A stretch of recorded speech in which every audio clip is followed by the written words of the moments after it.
Kembali di Sapa Indonesia Malam, Saudara Menteri Koordinator Hukum HAM, Imigrasi dan Pemasyarakatan Yusril Iza Mahendra bilang tak ada pelanggaran HAM berat dalam beberapa tahun terakhir.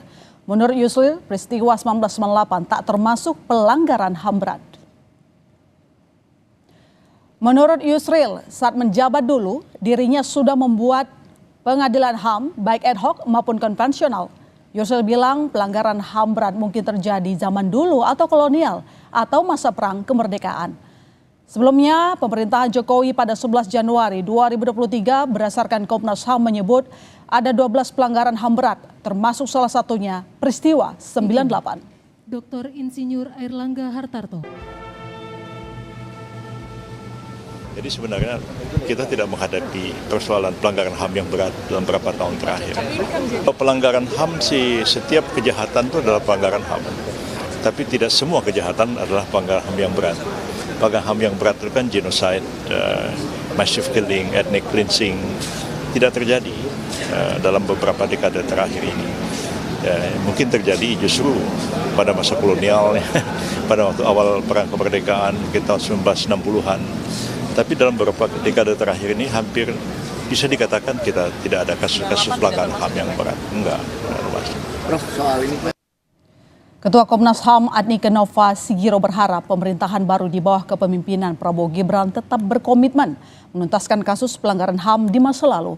Komnas HAM selaku penyidik pelanggaran HAM berat akan berkoordinasi dengan Menko Hukum dan HAM. Sebelumnya Menko Hukum HAM, Imigrasi dan Pemasyarakatan Yusril Iza Mahendra meminta masyarakat belajar dari pengalaman di masa lalu untuk menyelesaikan masalah yang ada sekarang. Menurut Adnike, pesan Menko Hukum dan HAM sebagai sinyal positif pemerintahan saat ini tetap punya agenda terkait hal tersebut. Ketua HAM Adnike Nova Sigiro menyatakan terkait tugas dan fungsi Komnas HAM selaku penyelidik pelanggaran HAM berat. Kami akan berkoordinasi lebih lanjut dengan Menko Hukum HAM, Imigrasi dan Pemasyarakatan Kementerian Lembaga terkait seperti Kejaksaan Agung sebagai penyidik kasus pelanggaran HAM berat.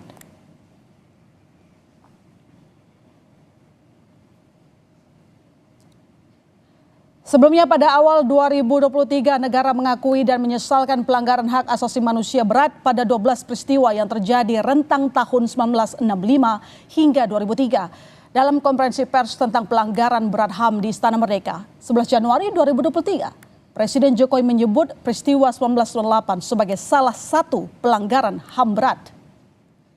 Saya sebagai Kepala Negara Republik Indonesia mengakui bahwa pelanggaran hak asasi manusia yang berat memang terjadi di berbagai peristiwa. Dan yang kelima, peristiwa penghilangan orang secara paksa tahun 1997, 1998, 6. Peristiwa kerusuhan Mei 1998, 7. Peristiwa Trisakti dan Semanggi 1 dan 2, 1998 dan 1999, 8. Peristiwa pembunuhan Dukun Santet 1998, 1999. Ya, kita ulas pernyataan Menko Hukum dan HAM Yusril Iza Mahendra yang menyebut peristiwa 98 bukan pelanggaran HAM berat, serta bagaimana komitmen pemerintah Prabowo Gibran dalam menuntaskan kasus-kasus pelanggaran HAM bersama Direktur Eksekutif Amnesty International Indonesia Usman Hamid. Selamat malam Mas Usman. Selamat malam Kompas TV. Sebelumnya kami juga sudah mengundang Menko Hukum HAM Imigrasi dan Pemasyarakatan Yusril Iza Mahendra, dan kami juga telah mengundang Natalius Pigai sebagai Menteri Hak Asasi Manusia. Namun keduanya hingga malam ini saudara belum memberikan respon. Saya langsung ke Mas Usman. Mas, peristiwa 98 bukan pelanggaran berat kata Menko Hukum HAM Yusril Iza. Bagaimana Anda melihat pernyataan itu? Ya, pertama tidak sepantasnya pejabat pemerintah mengeluarkan pernyataan yang keliru tentang hak asasi manusia, apalagi dari pejabat yang salah satu urusannya adalah tentang legislasi hak asasi manusia. Pernyataan Menko Yusril tidak mencerminkan pemahaman undang-undang yang benar. Salah satunya tentang pengertian pelanggaran HAM yang berat, kita bisa baca di dalam ketentuan pasal 104 ayat 1 Undang-Undang Hak Asasi Manusia penjelasannya, dan pasal 7 Undang-Undang Pengadilan Hak Asasi Manusia. Nah, pernyataan itu juga mengabaikan laporan-laporan resmi pencarian fakta tim gabungan pemerintah dan juga penyelidikan pro justisia Komnas HAM atas sejumlah peristiwa pelanggaran HAM berat di masa lalu, yang seluruhnya menyimpulkan terjadinya pelanggaran HAM yang berat dalam bentuk kejahatan terhadap kemanusiaan. Jadi, pelanggaran HAM yang berat itu tidak saja genosida, melainkan juga ada dalam bentuk kejahatan kemanusiaan menurut hukum nasional. Bahkan kalau menurut hukum internasional, selain kejahatan genosida, kejahatan kemanusiaan, juga ada kejahatan perang dan kejahatan agresi. Khusus tragedi 1998, misalnya tragedi Mei, jelas hasil penyelidikan Komnas HAM menyatakan bahwa peristiwa tersebut tergolong ke dalam peristiwa pelanggaran HAM yang berat, sebagaimana dimaksud di dalam Undang-Undang Hukum Nasional. Jadi pernyataan itu keliru dan tidak punya landasan hukum. Dan Anda merasa bahwa ini juga akan menyakiti kelompok korban yang selama ini menuntut keadilan dalam pelanggaran HAM beberapa waktu yang lalu?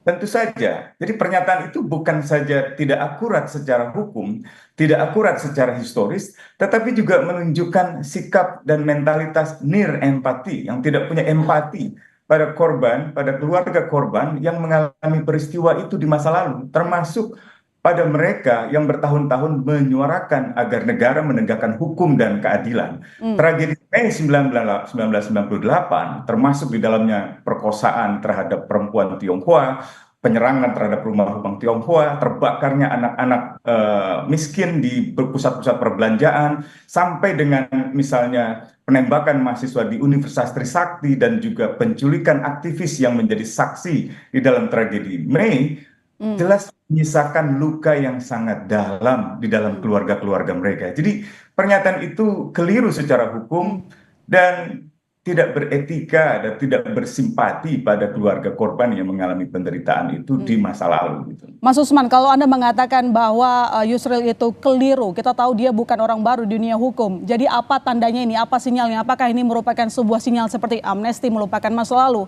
Karena sebelumnya dia juga mengatakan, tolonglah lihat ke depan, bukan ke belakang. Ya, dia itu dulu juga pernah di Kementerian Hukum dan HAM. Dan kementerian ini dulu ikut merumuskan Undang-Undang Nomor 39 tahun 99 tentang hak asasi manusia dan juga Undang-Undang Nomor 26 tahun 2000 tentang pengadilan hak asasi manusia. Kenapa ia begitu keliru di dalam menjelaskan undang-undang? Bisa jadi ia lupa, bisa jadi juga ia tidak lagi paham undang-undang itu, atau mungkin pura-pura tidak tahu, atau mungkin lebih buruk seperti yang Anda katakan, ini adalah sinyal dari pemerintahan baru, sinyal yang negatif, yang ingin mengaburkan tanggung jawab negara, terutama tanggung jawab pemerintah yang diwajibkan atau diamanatkan oleh konstitusi untuk menegakkan keadilan dengan menuntaskan kasus-kasus pelanggaran HAM yang berat yang terjadi di masa lalu. Kalau itu Anda katakan, apakah artinya tidak akan melanjutkan apa yang disampaikan oleh Presiden Jokowi saat itu kan mengatakan bahwa kasus 98 merupakan pelanggaran HAM, ada 12 waktu itu dia katakan. Apakah ini artinya pemerintahan yang kali ini tidak mengusung keberlanjutan seperti yang didengung-dengungkan selama ini? Kalau melihat dari keberlanjutan atau tidak, tampaknya sulit untuk dibantah sebagai pemerintahan yang merupakan kelanjutan dari pemerintahan yang lalu. Bahkan sebagian kalangan menyebutnya sebagai ini sebenarnya periode pemerintahan ketiga dari pemerintahan Jokowi. Jadi 3 periode Jokowi dituangkan di dalam kepemimpinan wakil presiden anaknya, kepemimpinan politik dari menteri pertahanannya, dan sebagian menteri-menterinya juga masih bertahan di dalam kabinet ini. Tapi buat saya itu tidak terlalu penting. Yang penting adalah apakah ada niat baik di dalam menyelesaikan kasus pelanggaran HAM berat masa lalu. Dan Anda lihatnya ada niat baik atau tidak, Mas Usman? Ini sinyal yang buruk, ini sinyal yang tidak mencerminkan adanya niat yang baik itu. Dalam menentukan apakah sebuah peristiwa sebagai pelanggaran HAM berat atau tidak saja, tidak paham. Undang-undang jelas mengamanatkan itu pada Komnas HAM. Pun ingin dibantah, sebaiknya itu dibantah oleh peradilan yang fair, yang adil. Maka bentuklah pengadilan ad hoc-nya. Kewajiban untuk membentuk pengadilan HAM ad hoc untuk kasus pelanggaran HAM yang berat di masa lalu seperti tragedi Mei 98 ada pada DPR dan pada Presiden. Jadi sebaiknya Menko misalnya merumuskan draft peraturan Presiden atau draft keputusan Presiden sesuai dengan pasal 43 Undang-Undang Nomor 26 Tahun 2000 tentang Pengadilan Hak Asasi Manusia. Disitulah kita akan melihat apakah peristiwa yang dimaksud benar seperti kata pemerintah, bukan pelanggaran HAM berat, atau sebaliknya. Jadi saya kira tegakkanlah peraturan itu, pahamilah hukum secara benar dengan membawa perkara-perkara ini ke ranah pengadilan, sehingga tidak terus-menerus menjadi komoditas politik. Gitu. Terkait dengan menangani masalah HAM, sebenarnya di Kabinet Prabowo Gibran sekarang sudah ada Kementerian HAM ya, dipimpin aktivis HAM Natalius Pigai. Anda melihat ini bagaimana? Apakah sebuah komitmen pemerintah Prabowo Gibran dalam penuntasan kasus HAM berat lainnya? Saya kira itu tidak lebih dari usaha untuk mengakomodir begitu banyaknya kelompok yang katakanlah ingin diberi balas jasa atas dukungan elektoral mereka selama masa-masa kampanye selama ini. Dan itu tidak mencerminkan profesionalitas di dalam penentuan kabinet. Setidaknya tidak mencerminkan sebuah kabinet yang berbasis keahlian dan integritas moral yang tinggi. Lebih karena didasarkan pada katakanlah politik balas jasa atau balas budi atas dukungan elektoral yang selama ini pernah diterima oleh pemerintahan yang terbentuk hari ini. Ya, harapan kita bahwa pemerintah Prabowo Gibran dapat secara konsisten dan mau berkomitmen untuk menuntaskan masalah HAM di masa lalu. Terima kasih Mas Usman, dan sekali lagi saudara, kami juga sudah mengundang Menteri Koordinator Hukum HAM, Imigrasi dan Pemasyarakatan Yusril Iza Mahendra dan juga Natalius Pigai menjadi dari Menteri Hak Asasi Manusia, tetapi hingga saat ini belum mengiyakan atau bahkan belum menjawab undangan Sapa Indonesia Malam. Terima kasih Mas Usman telah bergabung bersama kami. Sehat selalu Mas.